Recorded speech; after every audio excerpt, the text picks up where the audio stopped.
예, KCTV 김용원 기자 질의해 주시기 바랍니다.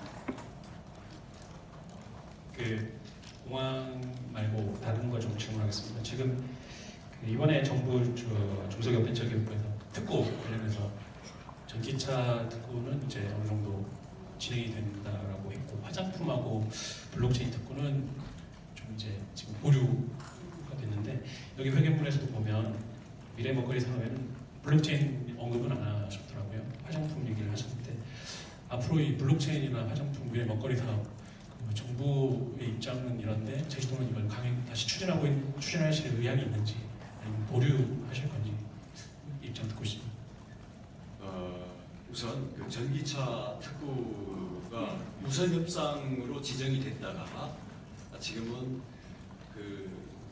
뭡니까 이제 다시 한번 자문을 받아야 되는 걸로 조금 보류가 됐어요. 이 점에 대해서 죄송하게 생각합니다. 나중에 점검을 해보니까 실무적으로 자문위원들이 요구한 몇 가지 사항들이 조금 소홀히 된 부분이 있어서 어떻게 보면 다시 한번 좀 준비해와라라고 잠정 퇴짜를 만든 셈인데요. 그게 제주도는 영원히 안 된다는 게 아니라 제주도의 전기차로서의 그동안에 해왔던 노력이라든가 앞으로의 가능성에 대해서는 공감들이 돼 있기 때문에 저희들이 준비를 더 해서 그 부분은 1차적으로 반드시 되도록 하겠고요. 그 다음 이제 화장품이라든가 블록체인이라든가 이런 경우들은 화장품은 우리가 제주의 특화 산업으로서 이게 특구가 되든 안 되든 저희들이 진행하고 있는 건데, 특구로 지정이 됐을 때 정부의 지원이라든가 아니면 대외적인 기업들의 유치 이런 부분들이 더 유리할 수 있기 때문에 저희들은 당연히 추진해야 되는 거고요. 블록체인 부분은 특구로 추진되든 안 되든 현재 토지 대장에 대한 국토부와의 시범 사업이라든가 아니면 전기자동차의 사용 후 배터리에 대한 이력 관리라든가 이런 부분에 대해서 실질적인 내용들이 진행이 되고 있습니다.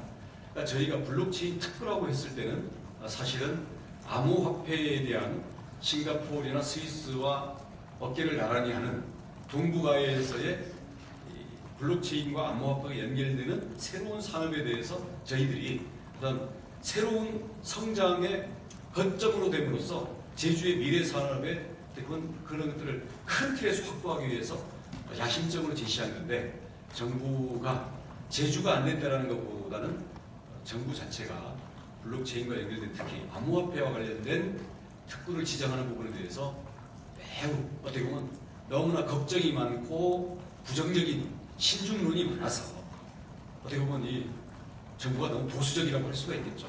그래서 이게 현재 안 맞는 점이 있기 때문에 이런 점을 그런 정부의 자세 때문에 포기한다, 아니면 정부가 지정을 하는 건데 정부가 보수적인데 우리가 계속 일방적으로 추진하겠다, 둘 다 맞지 않는 거거든요. 그래서 저희는 블록체인과 연결돼서 정부가 수용하고 인정하는 부분에서 실질적인 알맹이들을 만들어 나가면서 앞으로 블록체인이라든지 인공지능이라든지 현재 새롭게 세계적으로 형성되는 새로운 산업에 대해서 대한민국이나 제주도가 가급적이면 빨리 그리고 특화된 것으로서 우리가 어느 정도의 지분을 가져야 된다는 것은 우리가 결코 외면할 수 없는 목표이기 때문에 지속 추진해야 된다고 생각합니다.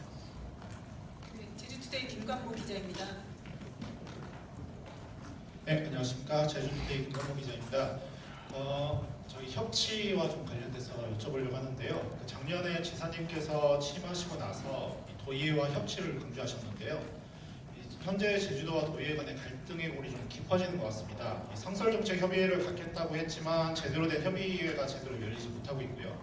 또 지사님이 도의회 일정에 대해서 충분히 논의할 수 있다, 아니면은 사전 협의가 되지 않는 것을 어떻게 정책 협의회부터 열겠느냐 이렇게 말씀하시기는 했지만, 지금 갈등이 상당히 첨예하게 되고 있는 것들에 대해서는 제대로 논의하거나 소통되고 있는 모습이 잘 보이지 않습니다.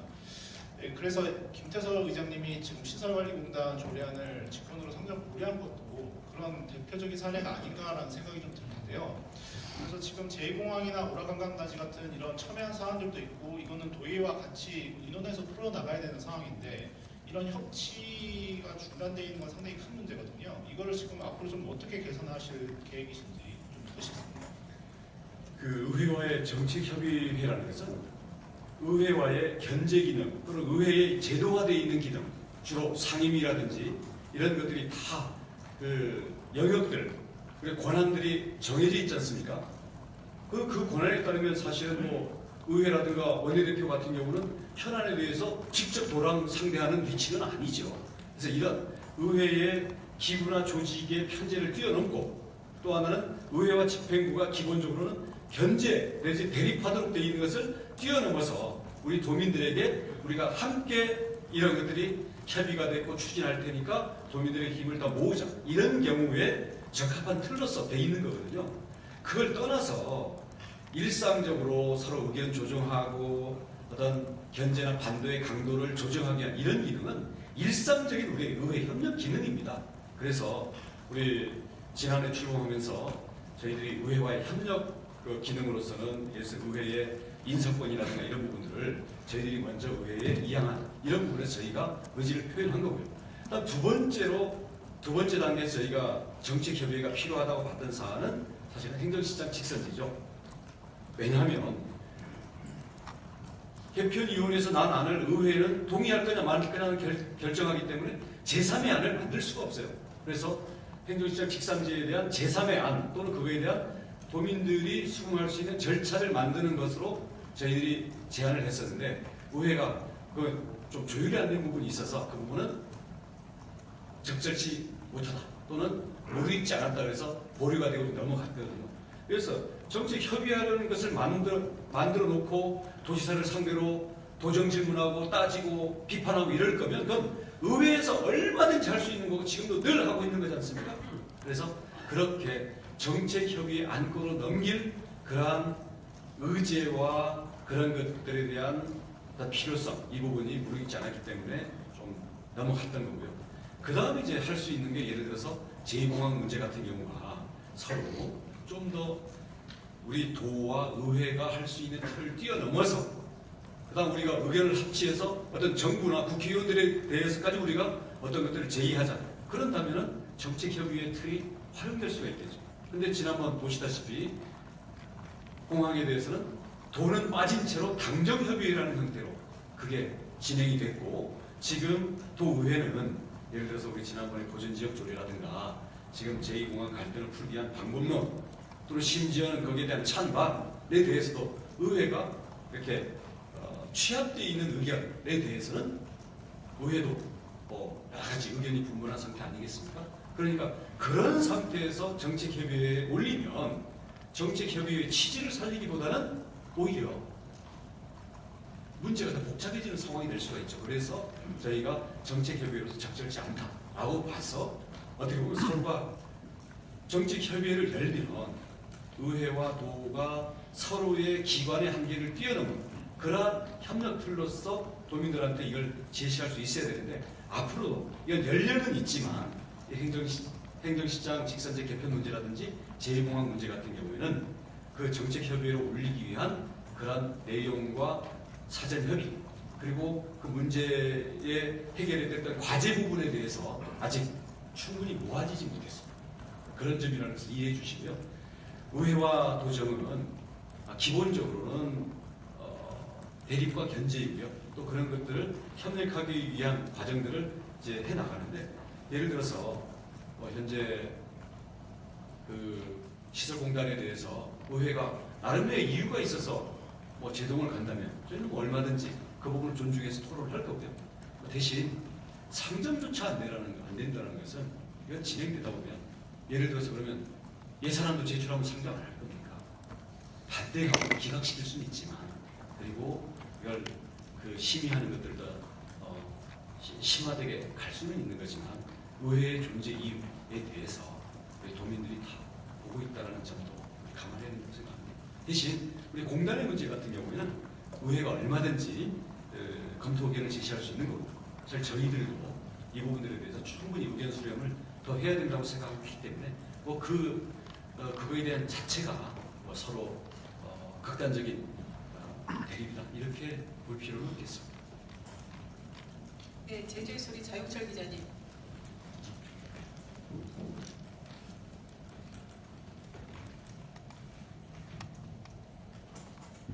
예, 제주의 소리 자용철 기자입니다.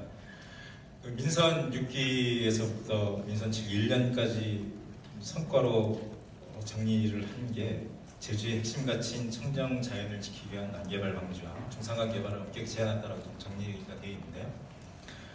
제가 보기에는 난개발 방지, 중산간 개발을 엄격히 제한했다기보다 지금까지는 좀 정책적 판단을 좀 무리해 본 게 아닐까라는 생각이 들어집니다.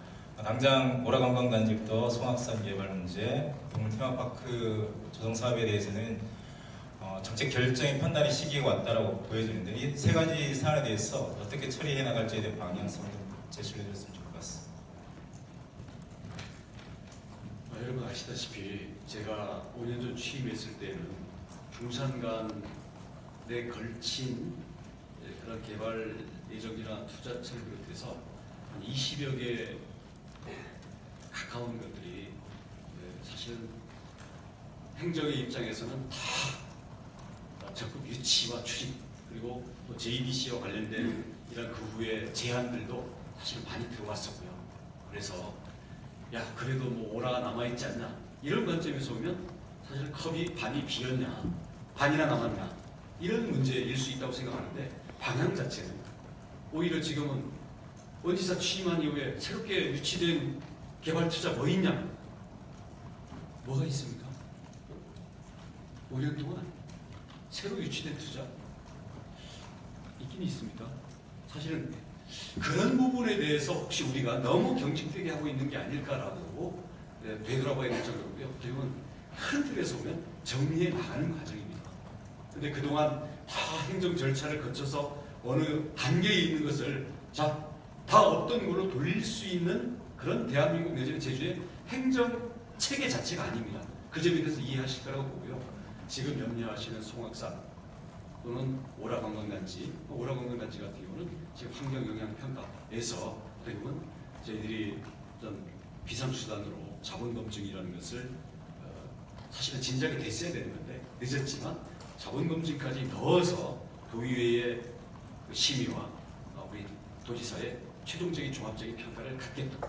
물론 그 중간에 그 투자자의 중국 내부의 정치적인 사정 때문에 뭐 일부 구속되고 이 투자 회사의 그 경영진이 바뀌는 과정들이 있었기 때문에 그런 부분들에 대해서 사실 우리가 상황이 명확해질 때까지 신중을 기해야 되는 그런 면도 가미는 돼 있었습니다만 이제 만약 그런 부분이 해소가 된다고 한다면 정말 이제는 투자의 적정성이랄까 환경영향 평가에 대한 절차를 거쳐야 될 텐데 이게 과거에는 심의위원회가 도지사가 사실 지침을 주고 그걸 어느 한 방향으로 몰고 가기 위한 그걸 했을지 모르지만 그렇지 않습니다. 우리 자본검증위원회도 마찬가지고요.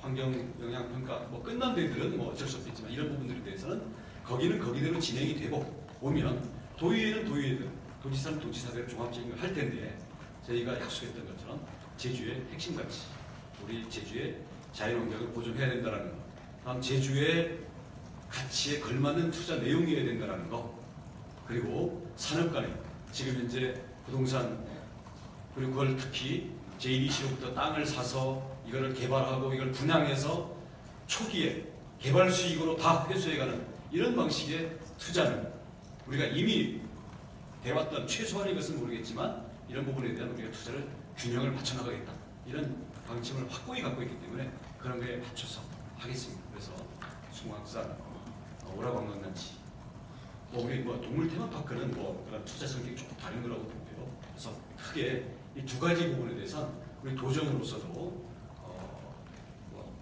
절차 때문에 뭐 어떻게 그냥 간다 이렇게 볼 필요는 없겠고요. 저희들이 매우 심도 있고 신중하게 이 부분을 다룰 예정이라는 말씀을 드리겠습니다.